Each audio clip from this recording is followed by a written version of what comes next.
I think the whole notion of wine in general is very romantic, and I think when you think of the romance of wine, nothing typifies it more than perhaps the sweet wines of Sauternes and Barsac.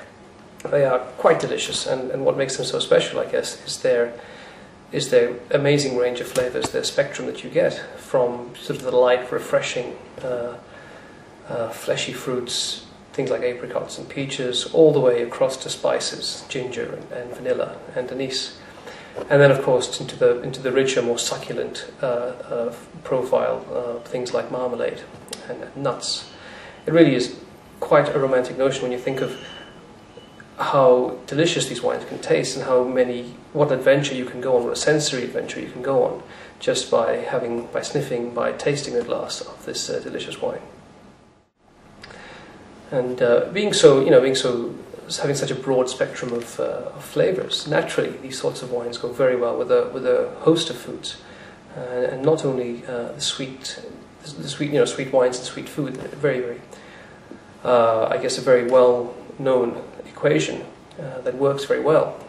Things like creme brulee and anything with some sort of caramel in it, but expanding that to a more savoury spectrum, things like salami, again, the saucisson, the cured meats of Western Europe, and of course the other side of it is the spice spectrum that go, things like the Indian and Thai and Korean food.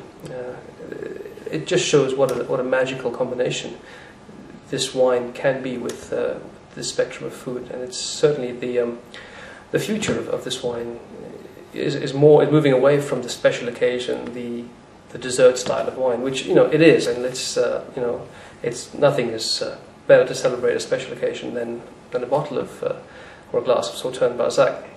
But to me, the future lies in the versatility of this style, how it can match such a broad range of foods, from really rich, salty, creamy things like Roquefort cheese, all the way across to the spice, to the delicately spiced foods of Thailand, China, India, Korea. That really, for me, is the exciting step, and hopefully we see a revolution in taste for these wines and their food pairings. I think a memorable occasion for me, it's something that stands out for me, is doing a consulting gig in Australia, where I come from, and we designed a wine list, and we'd done all the work, the training, and it came to negotiating how I'd be paid for this, and I happened to see a case of Chateau d'Yquem 1999 sitting in the corner, and I thought, it wasn't such a difficult job. I may as well, have a bit more fun. And so I told the client that instead of paying me in cash, he should pay me in wine. And of course, I have a couple of very special bottles of d'Yquem 99 sitting in my cellar as a result of that. If we take the romantic notion a bit further, we start equating different things from the Romantic era, art and music, and for me, really good sweet wines from Sauternes and Barsac are like my favorite opera or a symphony. I think you have all the different elements that are really quite unique on their own. They're special. They stand out, and you can recognize them. Like an orchestra, you can recognize the strings, and you can recognize the timpani and the percussion.